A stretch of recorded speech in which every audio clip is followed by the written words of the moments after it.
Hello दोस्तों, स्वागत है आपका मेरे YouTube channel hit your target में।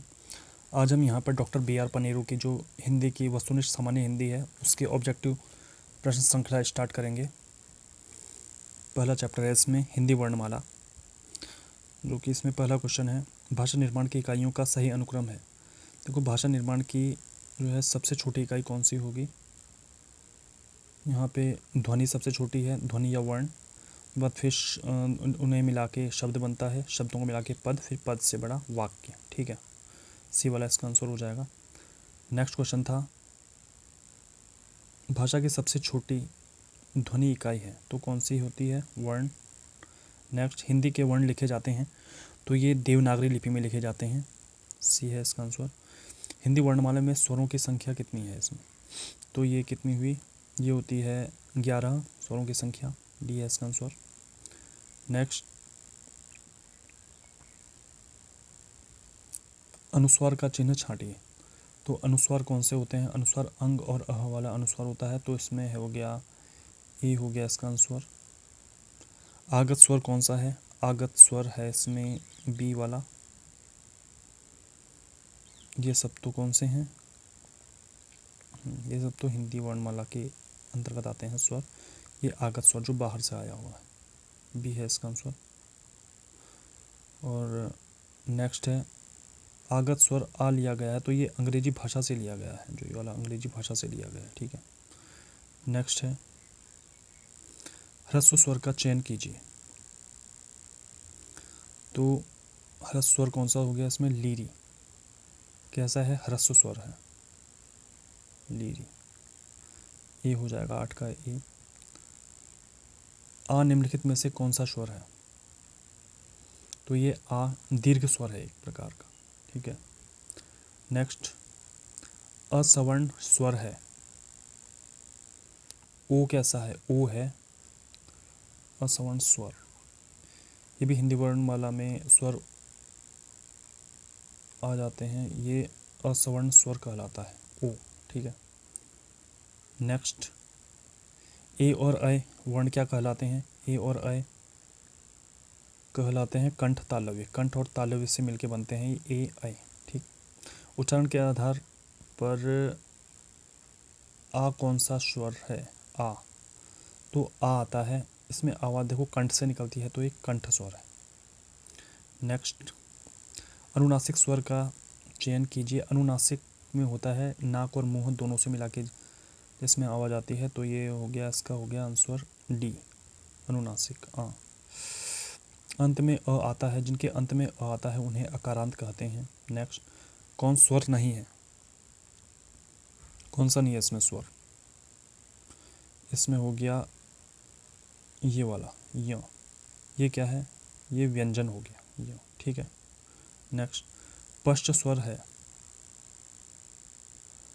कौन सा होता है, आ कैसा है, आ एक प्रकार का पश्च स्वर है, आ, सी है इसका। नेक्स्ट, अनुनासिक का संबंध होता है, अनुनासिक का संबंध होता है नाक और मुंह दोनों से, इसमें आवाज़ आती है तो अनुनासिक। कंठोष्ठ ध्वनि का उदाहरण है, कंठ और ओष्ठ से जो मिला के बनते हैं कंठोष्ठ हो गए, इसका हो गया आंसर ए वाला, औ हो गया औ।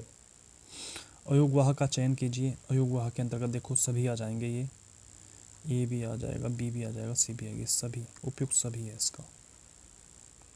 नेक्स्ट है निम्नलिखित में से कौन सा स्वर है, आ। आ कैसा स्वर है एक प्रकार का, चलो ये तो हो गया, तो रिपीट हो गया। बाद है 20, निम्नलिखित में से कौन सा शब्द अनुस्वार अयोगवाह ध्वनि से आरंभ होता है, तो अनुस्वार अयोगवाह ध्वनि से कौन सा हो रहा है इसमें, पंजिका, फर्स्ट वाला। अंग और अह से जो मिलके बनते हैं वो अयोगवाह होते हैं, तो देखो यहाँ पे पंजिका, अंग की मात्रा अंग आ रहा है यहाँ पे पंजिका। या नेक्स्ट क्वेश्चन, विसर्ग अयोगवाह ध्वनि है, विसर्ग किसमें आ रहा है, क्रमशः, तो ये वाला हो गया इसका सी, विसर्ग अयोगवाह ध्वनि से उच्चारित क्रमशः। हिंदी वर्णमाला में अयोगवाह वर्ण कौन से होंगे, अंग और अह वाले अयोगवाह होंगे। नेक्स्ट, निम्नलिखित में से कौन अयोगवाह है, तो अयोगवाह कौन से होंगे, कौन सा इसका, इसमें 23 का इसमें ए होगा विसर्ग। विसर्ग हो जाएगा इसका। अंग और अह होते हैं ना अयोगवाह, तो उसमें विसर्ग ऑप्शन।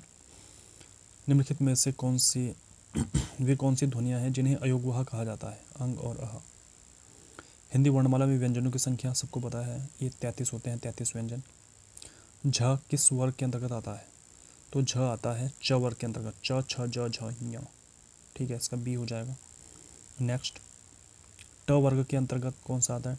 ट वर्ग के अंतर्गत कौन सा नहीं है? ट ठ ड ढ ण, ये सब आता है, तो ये ग अलग हो गया, ठीक है, ग आ जाएगा इसका आंसर। अंतस्थ ध्वनियाँ कौन से होते हैं? अंतस्थ होते हैं य र ल व, ये अंतस्थ होती हैं, अंतस्थ ध्वनियाँ य र ल व। ऊष्म व्यंजन है, ऊष्म व्यंजन कौन से होते हैं? श श श ह, तो इसका ए वाला हो जाएगा, श और ह जिसके अंतर्गत आ रहा है, ठीक है। नेक्स्ट क्वेश्चन 30 है, संयुक्त ध्वनि कौन सी है? संयुक्त ध्वनियाँ जो मिलाकर बनती हैं, छ और त्र, क हलंत प्लस श और त हलंत प्लस र से मिलके बनती है, ये वाली डी हो जाएगा इसका आंसर। नव विकसित ध्वनियाँ कौन सी होगी? नव विकसित ध्वनियाँ हैं, तो ये तो हिंदी वर्णमाला के अंतर्गत आते हैं, ये भी आ गया, ये ऑप्शन के, ये भी आते हैं, ये भी आते हैं।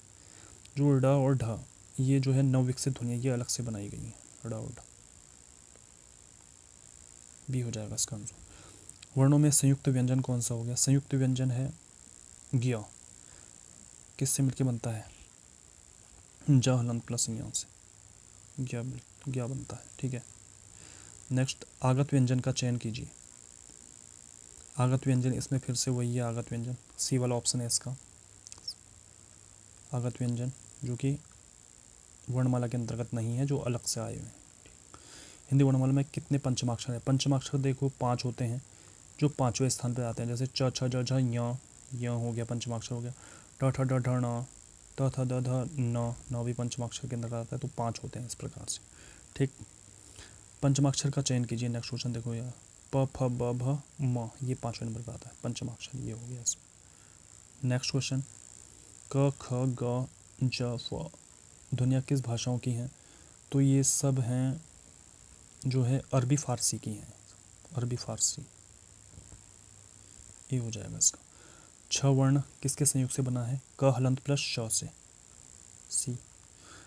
यह वर्ण किससे बना है? ज हलंत प्लस य से, ये हो जाएगा इसका। और त्र वर्ण किसके योग से बना है? त हलंत प्लस र, त्र। स्र वर्ण श हलंत, कौन सा वाला? बी वाला, श हलंत प्लस र के योग से बना हुआ। नेक्स्ट, कौन सा वर्ण संयुक्त व्यंजन नहीं है? संयुक्त व्यंजन देखो, छ हो गया, त्र हो गया, ज्ञ हो गया, स्र हो गया, 4 होते हैं। कौन सा नहीं है इसमें? ए वाला नहीं, श। नेक्स्ट, य र ल व, ये कैसे हो गया? अंतस्थ हो गया। और ऊष्म कौन से होते हैं? ऊष्म श श श ह, ऊष्म संयुक्त बताइए, छत्र ज्ञ स्र। कंठ ध्वनि कौन सी हैं? कंठ ध्वनि जिसमें कंठ से आवाज आती है, क ख, ये कंठ ध्वनियाँ होगी। च छ कौन सी? तालवी होगी। ट ठ ड ढ, ये कौन से होगी? मूर्धा वाली होगी। प फ ब भ वाली कौन सी? ओष्ठ होगी। नेक्स्ट क्वेश्चन, तालव्य व्यंजन कौन से होते हैं? तालव्य, तालु से जो टकरा रहे हैं, तो ये कौन से? च छ ज झ वाले तालु से हो गया। छ ध्वनि कैसी है? छ च छ ज वाली है, ये वाली, तो ये भी कौन सी? तालव्य होगी, छ, ठीक। मूर्धन्य व्यंजन कौन से होते हैं? मूर्धन्य, ट ठ ड ढ वाले मूर्धन्य, सी हो जाएगा इसका। नेक्स्ट क्वेश्चन, कौन से वर्णों का उच्चारण मूर्धा है? ट ठ ड वाले मूर्धा से है, इसका ए हो जाएगा। अल्प प्राण वर्ण कौन से हैं? अल्प प्राण, जिनमें वायु कम निकलती है, ठीक है, कौन सा होगा? डी, क और ग, ठीक है। और ये वाले महाप्राण में है, फ भ हो गया, ख घ हो गया, और ये वाले ये अल्प प्राण। महाप्राण व्यंजन का चयन कीजिए। महाप्राण व्यंजन का चयन कीजिए। कौन सा है इसका 49 का? सी वाला हो जाएगा। छ और झ, च छ ज झ, झ छ और झ महाप्राण के अंतर्गत आ जाएगा। सघोष वर्ण कौन से हो गया? देखो हर उसका पहला और दूसरा अघोष हो गया और तीसरा चौथा पांचवा सघोष में आ जाता है वर्ण, पता है? तो कौन सा होगा इसमें 50 का? इसका होगा डी, म आ जाएगा सघोष वर्ण। अघोष वर्ण कौन सा है? अघोष वर्ण कौन सा आएगा? स अघोष वर्ण है। नेक्स्ट श श स ह कैसे हैं, किस प्रकार के व्यंजन हैं? तो ये हैं संघर्षी व्यंजन है, एक प्रकार के संघर्षी। डी। नासिक्य व्यंजन कौन से होते हैं? नासिक्य व्यंजन,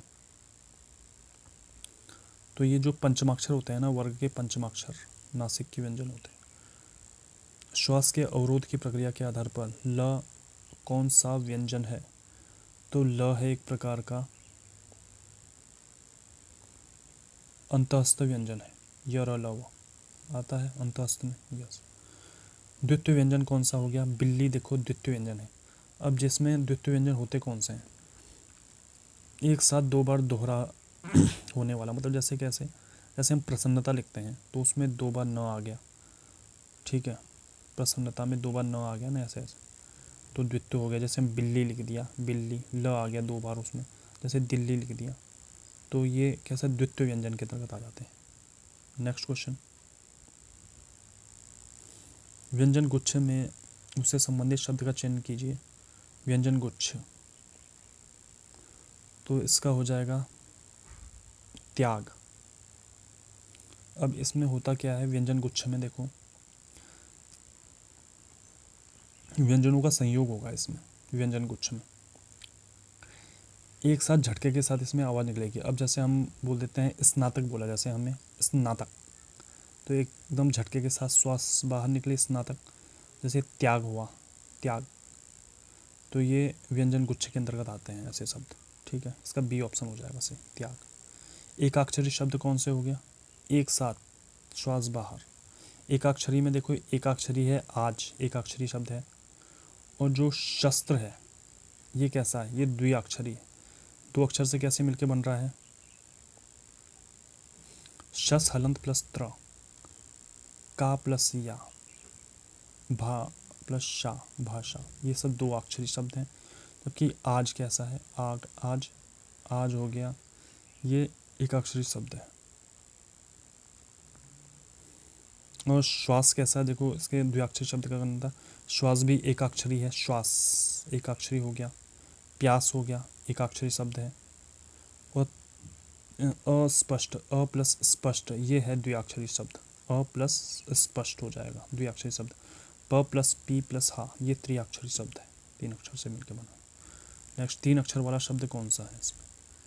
तीन अक्षर वाला शब्द है इसमें 59 का है, बी होगा इसमें, तीन अक्षर से मिलकर बना है। स प्लस फल प्लस ता, तीन अक्षर से मिलकर बना है, स प्लस फल प्लस ता। नेक्स्ट, चार अक्षर वाला शब्द कौन सा है? चार अक्षर वाला शब्द है इसमें अधिकारी, अ प्लस